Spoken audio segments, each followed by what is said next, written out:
বমি এসে যাবে মনে হয়।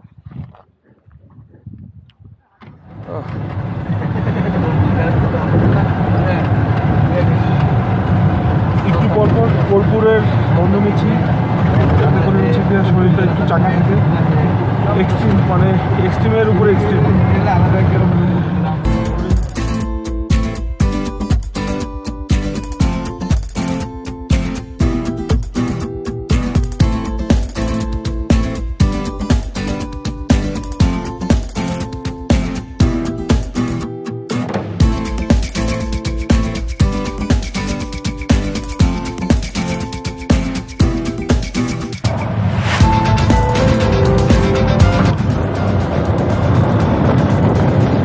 Welcome to Yangthang valley.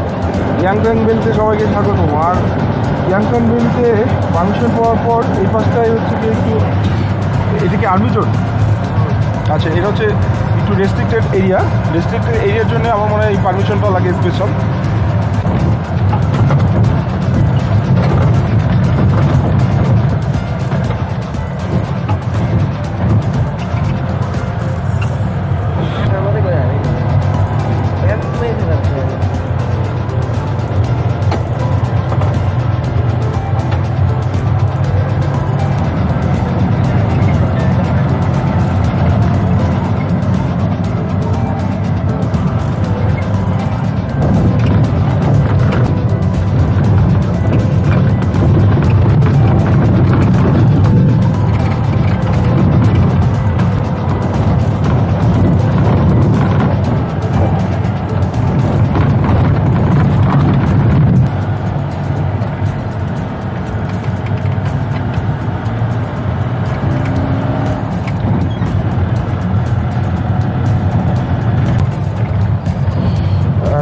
ডান পাশে যে নদীটা দেখা যাচ্ছে এটাই হচ্ছে তিস্তা রিভার, তিস্তা নদী, যেটা আমাদের দেশের ভিতর দিয়ে বয়ে গেছে, আমাদের বাড়ির পাশ দিয়ে গেছে তিস্তা নদী। সেইটা এখান থেকে স্টার্ট হয়, সিকিম থেকে স্টার্ট হয়, স্টার্টিং পয়েন্ট সিকিম।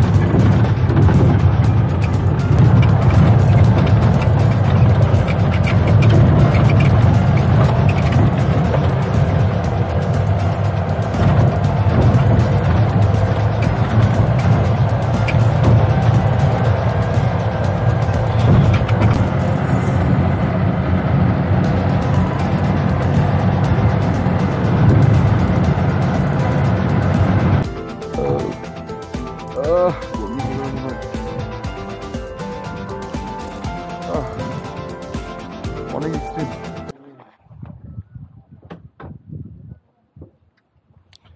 এত বেশি এক্সট্রিম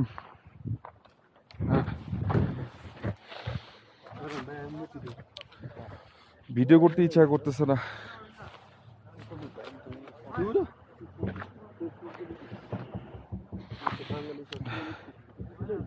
এত বেশি এক্সট্রিম যে আসলে ভিডিও করতে ইচ্ছা করতেছে না। ওহ, এখানে আসতে গেলে অবশ্যই শরীর পারমিট করতে হবে, নাইলে হবে না। ওহ,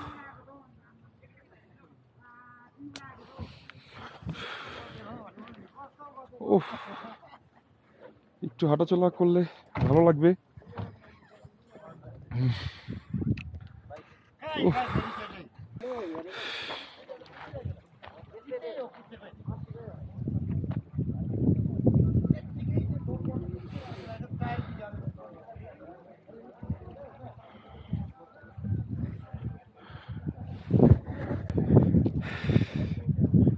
পারমিশন হয়ে গেছে। উফ, বমি এসে যায়, এমন অবস্থা।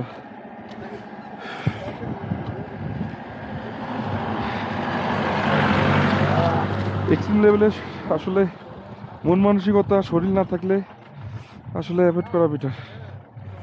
তারপরও আসলে মন মানে না, মন তো চায় আরো ঘুরি।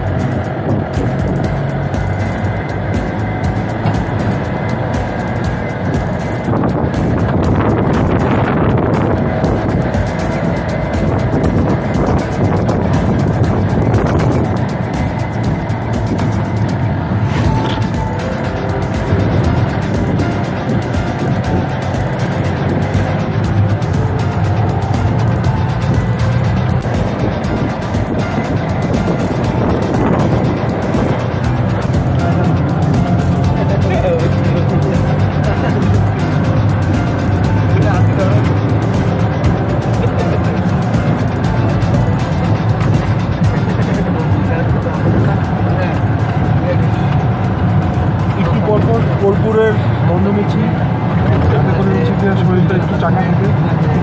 এক্সট্রিম মানে এক্সট্রিমের উপরে এক্সট্রিম, শরীর যা করে না। আসলে আমরা বাংলাদেশে যারা থাকি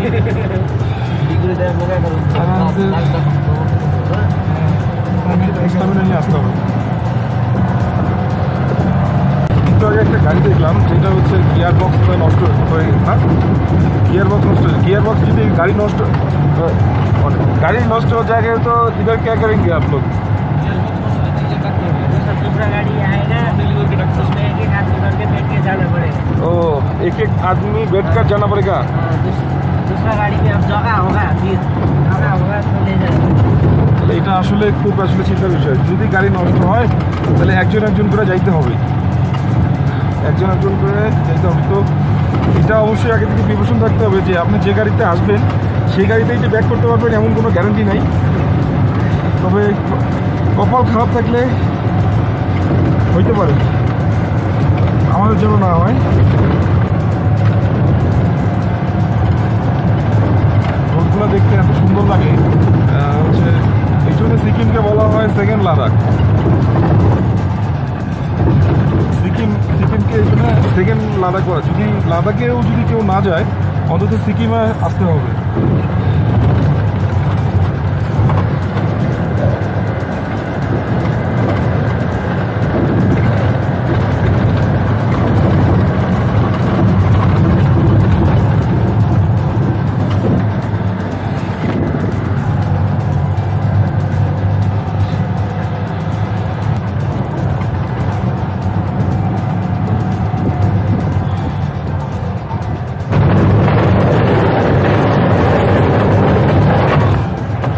জিরো পয়েন্টে যাইতে এরকম ছোট ছোট অনেক ব্রিজ পার হইতে হয়।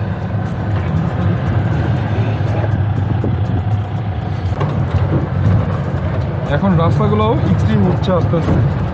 রাস্তাগুলোর মধ্যে বরফ জমা, বরফ গলা শুরু হয়েছে।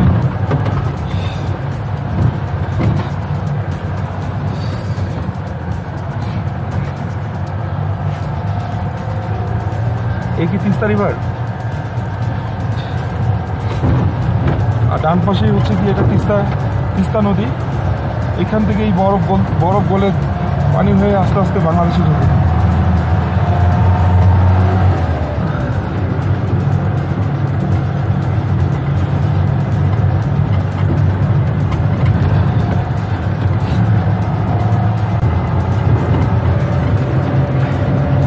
গাইডও ভাই আমাদের বাংলাদেশের মতোই, ওই ঠিক আমাদের মানে ওই কাহিনীর মতো, ভূতের কাহিনীর মতো। কেমন ভূত যখন বলে যে আমি সামনে যাব তখন দূর যায়, আবার যখন বলে যে অনেক দূর যাবো তখন এই সামনে যায়। আমি গাইডকে বলতেছি, গাইড বলে এই সামনে, কিন্তু যাইতেই আর থামে না। ও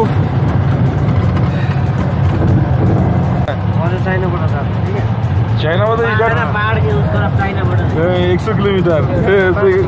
हाँ 5 किलोमीटर उस पार के पीछे। चलो जी।